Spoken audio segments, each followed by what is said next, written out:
microphone number one, are we going to go?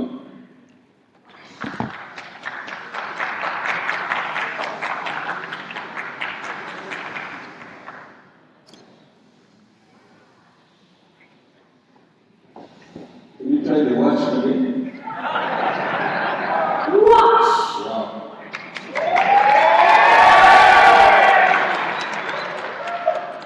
Wash! You can begin your presentation. In Southern Africa lies the jewel, a terrestrial full of unexplored possibilities. Hosting the majestic Mosiatunia, magnificent wildlife reserves, and iconic legends. A proud nation full of passionate, hardworking, and resilient people who above all value life from the loving mother to the American father. A crop harvested is a crop harvested at China. No doors of doing, a philanthropist in the making. A dynamite with small package and Alexis Cassidy. The man with the green hat, arms commemorating. Inspired to change the world, I'm Nixon to 10, and on the IT desk, he's Ali Pedro. And not forgetting our relative members. Together we are Enactus Buse. Now, despite the beauty that our country has, we have suffered our own fair share of tribulations, but have deterred us from being a breadbasket of Africa. Hunger. Hunger is still one of the greatest battles our nation faces. And behind the scenes, climate change, coupled with the natural architecture of some of the regions, such as Bindura. Located roughly 90 kilometers in the southwestern part of Butara, Zimbabwe, is Marangi, a semi-arid area where there are perennial droughts, low rainfall, poor soils, leading to food and water shortages. Our baseline surveys and climate change predictions have revealed that Marangi will get drier, and food insecurity is bound to increase by 15%. Currently estimating 80% of the population cannot produce enough food to sustain them up to the next season. To add pain to sorrow, researchers have declared the Marangi area an unsuitable planting field for the staple crop maize. And according to Firestead, the area has challenges in excessive irrigation infrastructure. As the testimonials also.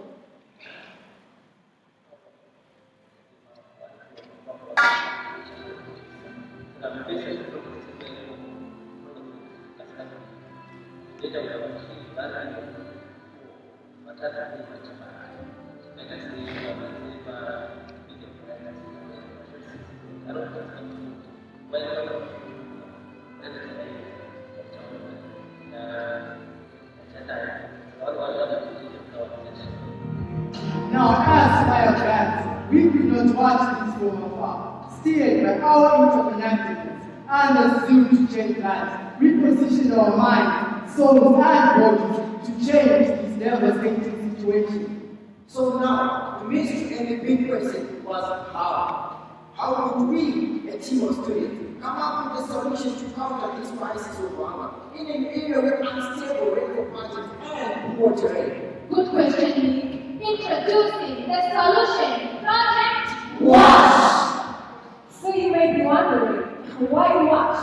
Well, besides its general meaning, that is water acquisition and sustainable harvesting, It also resembles the washing away of poverty, the washing away of hunger for the people of Marangi.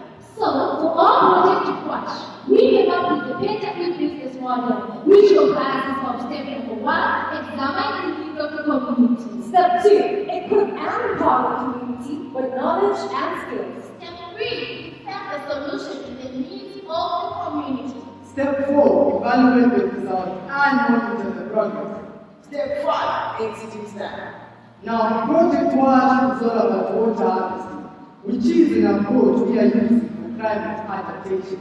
In situ rainwater harvesting, traps and hold rain when it falls in order to concentrate it where it is required. Our project to wash was divided into 2 focus areas, which are infield rainwater harvesting and outfield rainwater harvesting. So for the first focus area of Project Wash, that is infield harvesting, we remark on crop production and multi-cropping. Introducing our first project, 911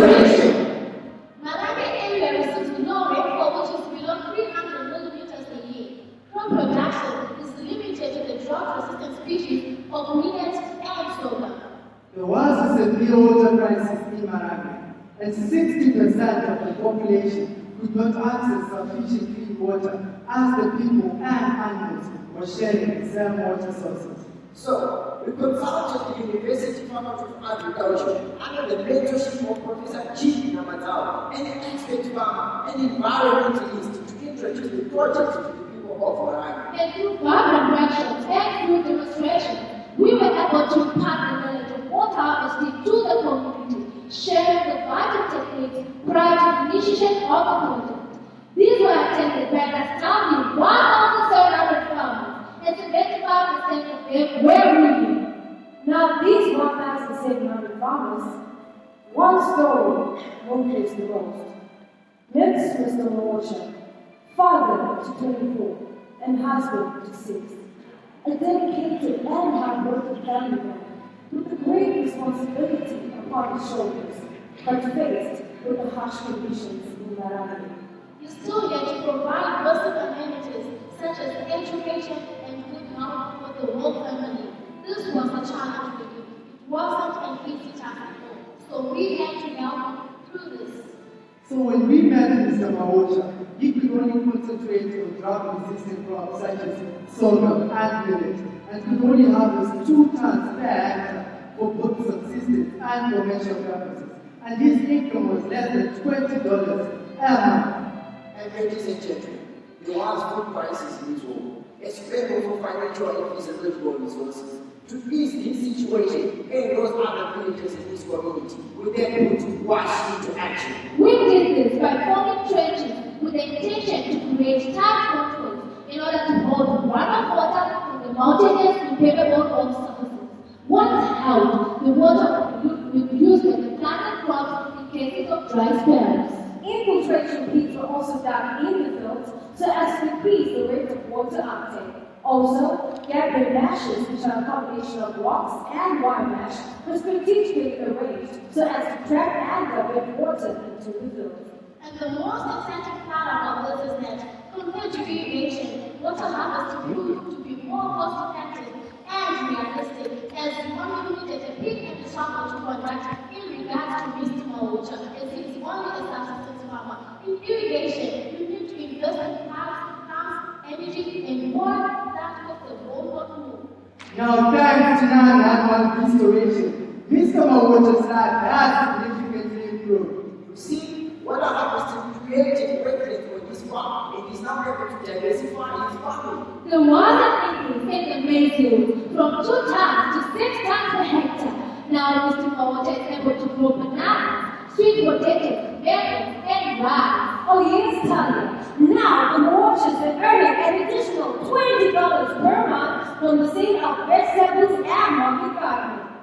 In addition, these children can now attend school. And the family can now eat merriment as the testimonial shows.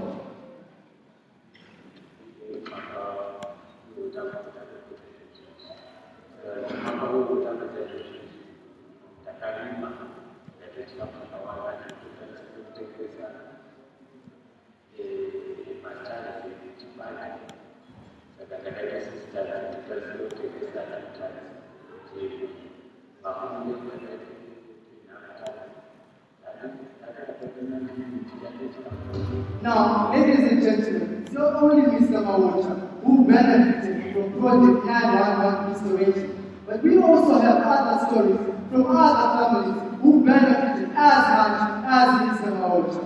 In this economic meltdown, ladies and gentlemen, what does it profit a man when they have all the means of generating revenue, but fail to manage it, fail to make it sustainable and meaningful? Thus, we went a step further with Enactus Buse, inspired by all routers on the water, where we taught the farmers on issues of financial literacy skills. We hammered the strategies of the big five. So we educated our participants on investments, Savings, Budgeting And take money. So we can safely say that the people of Marawi community dialed 911 and we answered the call. Ladies and gentlemen, for the second focus area of Project WASH, that is outfield harvesting, we embark on agriculture, introducing our second project, NEO. oh wait, you previously mentioned the creation of equipment, right? Oh yes, Alexis, and we also took advantage of the mountainous and snowy terrain of Marami. And in the process, we created 2 small dams with a holding capacity of 1,050 cubic meters each.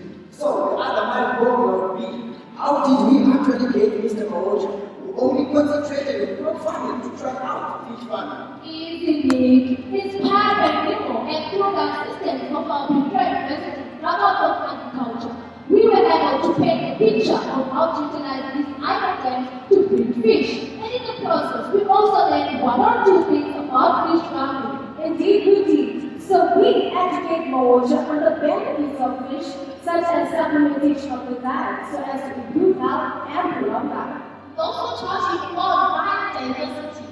A reduction in parasites such as mosquitoes, as for fish feed on land. And the startup cost were $200 for the day excavating for the dam, $60 for the fish feed and using water, and the consultancy was absolutely free of charge. As if that was not enough, we also advocated for the use of organic feeds for the fish, such as well, in order to reduce operating costs as well as to breed healthy, organic fish.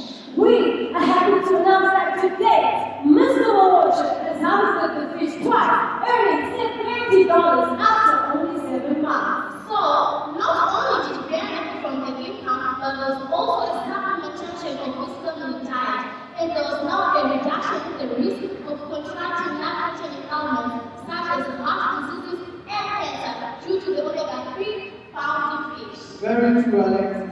So to ensure the continuity of our project, we are in the process of brokering fish market contracts for Mr. Maroja. And if this goes well, you will go commercial.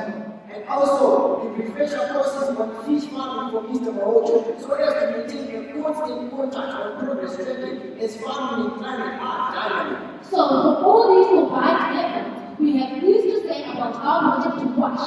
Access to basic communities such as health and education have been improved. Clean water accessibility has also been improved and has now reduced competition. A reduction in domestic conflict. As we all know, a hungry man is an angry man. 99 extinction workers and 1,601 farmers were equipped with water harvesting skills. The water permit creation for 15 people. WASH has enhanced cooperation and networking in Marami as community members now work together in digging and harvesting. Crop residues are now used as cattle feed, mulch, and compost. The environment has also benefited from our goals as soil erosion was reduced. A more balanced ecosystem due to biodiversity, fish, frogs, and other bird species were introduced. And through an ecosystem, the water sequestration which mitigates the effects of climate change. So for the overall sustainability of Project WASH, we ensure the creation of monitoring and evaluation committees comprised of village heads and other opinion leaders in Malawi. Bindura University has also agreed to adopt and continue supporting these 3 projects through its extension services program. In addition, as Enactus will say, we recently engaged the Ministry of Environment, Water and Climate to ensure WASH is replicated across other areas in Zimbabwe, facing the same challenges as those in Malawi. So we, as Enactus Buse, we are proud to say that we created 3 businesses in Malawi, that is market gardening, agriculture, and a small business, as the testimonial show.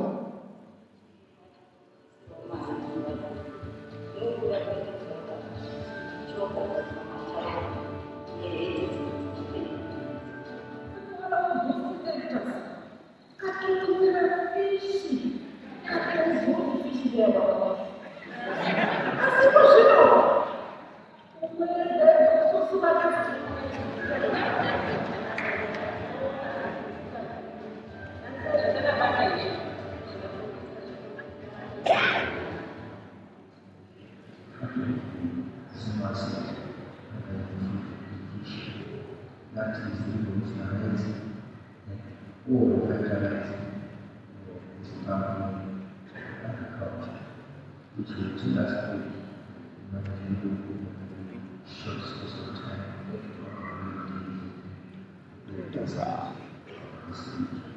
so your effort is going Project WASH was able to address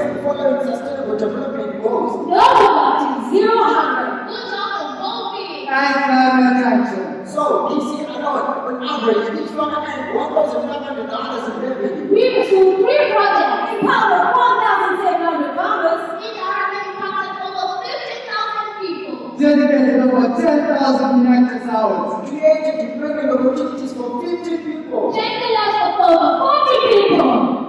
Although we lost a friend, a sister, and a teammate, a true friend and heart, we did not lose hope, but still, we know Opportunities to make a difference. we reach out to people and communities that need our help. Be proud. Better and more sustainable tomorrow. So we have it coming. Effective. Collaborative. And now we're about to action. We are Enactus Buse.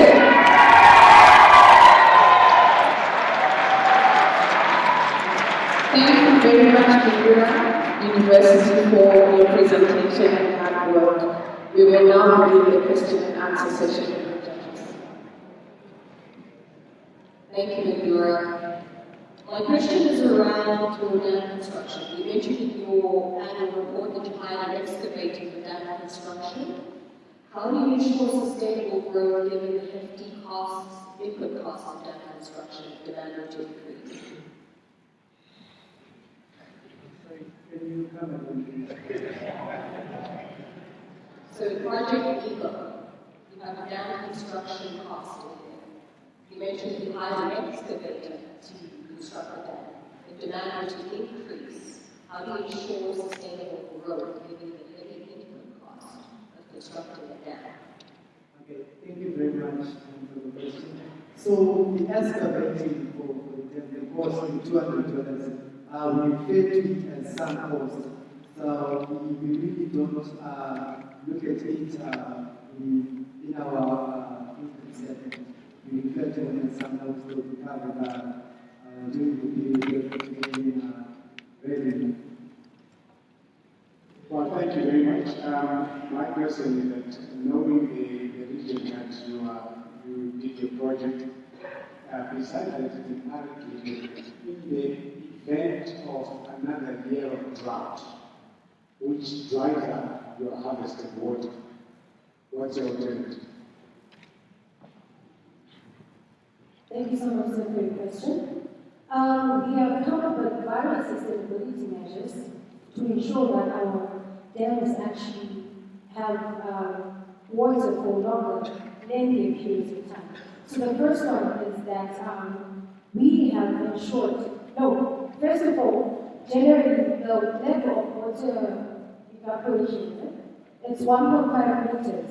So our pits are 3.5 meters deep, that is our dams. So from that 1.5 meters, we'll have a certain amount of length in the dams. And also, for sustainability of our dams, we are making sure that, ladies and gentlemen, we plant the tea grass so as to reduce soil erosion. Because the more the soil is eroded into the dams, we'll have siltation of the dams to be quickly covered. So this fatigue grass reduces soil erosion. So hence our dams will have more water for lengthier periods of time. Thank you. Thank you.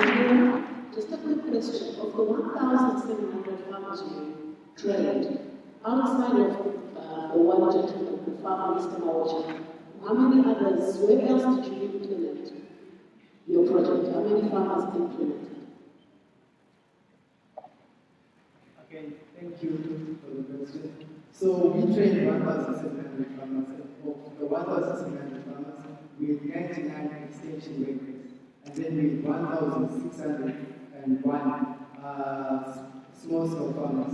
So we trained 1,601 small-scale farmers on the water harvesting techniques, and then we focused on other 5 families in Maranga, in 1, 2, that is Mount Zono, and then we focused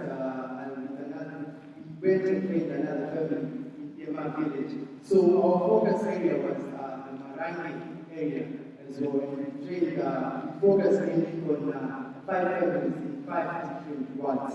Thank you for the question. Okay, my question is with regards to your problem statement for the WASH project. We focused on the access to clean water. I've seen how you've addressed it for the farmers, for their crops, their livestock. What do you address clean water for drinking? Thank you, ma'am, for that question. As for the clean water for drinking, the farmers have already dug wells and created boreholes around the homestead, such that they would have clean water, and as well, some uncovered wells for the plants as well as for the animals. So the people have separated themselves from sharing the same sources of water. They are living from protected wells as well as protected walls, as well as and the animals are drinking from separate wells and waters. Thank you, Madam President.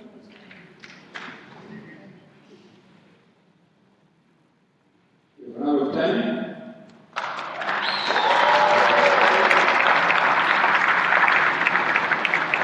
Thank you to Buse for watching us in the presentation. Thank you so much for being here.